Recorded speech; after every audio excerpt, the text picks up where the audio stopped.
Good evening and welcome to West Ham United to Plasto. So it is West Ham United versus Bournemouth tomorrow. I think it's a 5:15 job. Let's see how we get on. Injuries wise, I think it's only one out, and it's the one we all expected, which is Pablo. Good news is he's not out for the season, like was once said. So that's something. Hopefully we can get him back sooner rather than later. Bournemouth, the opponents. It's more important to worry about us. Obviously, we're playing a good side. They've now come back into form. If everyone remembers, which I'm sure they do, bear with me, my cat's deciding he loves to get involved in videos. Sorry about that.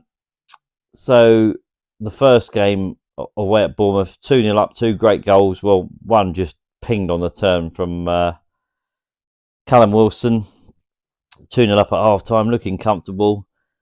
It was a windy day. It's the windiest day we've had, certainly in the Premier League. And obviously, a little ground like Bournemouth, it's gonna affect the ball. Second half, they were playing massively downwind, which can be a bit of a hindrance. Same in golf, downwind is actually harder than playing downwind than it is into the wind because you can control it more so. But they absolutely battered us in the second half, and if it hadn't been for Areola, we'd have lost the game. Bear with. So let's go to predicted lineup, shall we? We'll do that before we do scoreline. Goalkeeper, self-explanatory. It's going to be Hermansen. He seems to be the number one at the moment, which he's done okay. He's good at holding on to the ball. He still flaps occasionally at the old crosses when he comes out, but he seems to be doing okay. So, and obviously Areola played the FA Cup game last week, so that'll be that. Right back will be Wan-Bissaka. Left back will be Diouf. I'd say that could be the only one if Scholes gets in there, but I think it'd be Diouf. Captain Mavropanos, which should be the case, but it'll be Bowen again. But I think Mavropanos, like a lot of us, he should be the captain of the club, personally. But there we go. And then it's the one, does he bring him back to Debo? I don't think he will. Zazie seems to be doing okay, doesn't he? So might as well just stick with it. Midfield will probably be... I think he'll probably do the same in the midfield. I don't think he's going to bottle it as much as...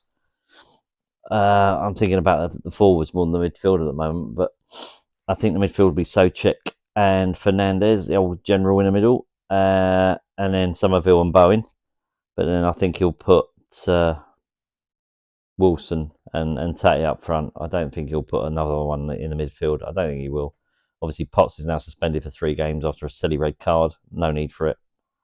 It's good to see him like digging in, getting a few challenges like that, because FA Cup games, normally we come off the worst with the injuries from no VAR, because I think the sort of lower league teams do. I mean, that's their one and only thing, isn't it? It's just putting their foot in. But he was pretty silly. So I think that'll be probably the lineup. The game itself. Now, this I don't think we can go behind in this game. We certainly can't go more than 2 behind. I don't want to think that way. We've been thinking positive since the QPR game forward. I would think it will be... I think we'll win. I do think we'll win, but I think it'll be tight. I think it'll be 2-1. And hopefully we're 2-0 up when they score their one and only goal. So I don't think we'll keep a clean sheet, not against them. They're in form. They're starting to come back to form. But we're fighting for our lives. We need the points. And I keep saying that, even against these big boys, we'll stuff it, even the Chelsea game. We need it more than they do. We need to stay in this league. And we need to drag more people into this. i.e. Spurs and so forth. We've got to drag these guys. Even Leeds, just try and bring them back in a little bit. Massive game tomorrow. I mean, they're all big games, but this is huge. Biggest game of our season by far. Burnley one was as well. They're all massive games now. We've got to get on and try and win these games. Yeah, let's see how we get on. But I think it'll be West Ham United 2, Bournemouth 1. Well, I certainly hope it will be, but that's my prediction. They are going to be a tough nut to crack, but we've got to get on with it. And the crowd than the last game, the United game, the kick in the bollocks game. Yeah, I mean, I don't want to get all political again, but how many United fans are in the West Ham end? And tourist trap, we keep going on about it. These just fucking winds me up and winds up a lot of us West Ham fans. I mean, there's nothing stopping people. We've done it ourselves. I mean, I've been in the Fulham end as a West Ham fan and so forth. I've done it with Chelsea, but with mates that are Chelsea fans.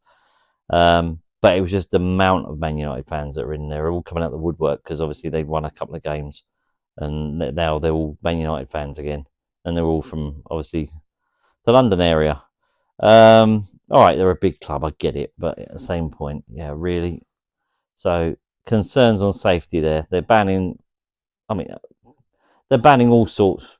With us, people getting, even YouTubers getting banned from going to games and so forth. No names.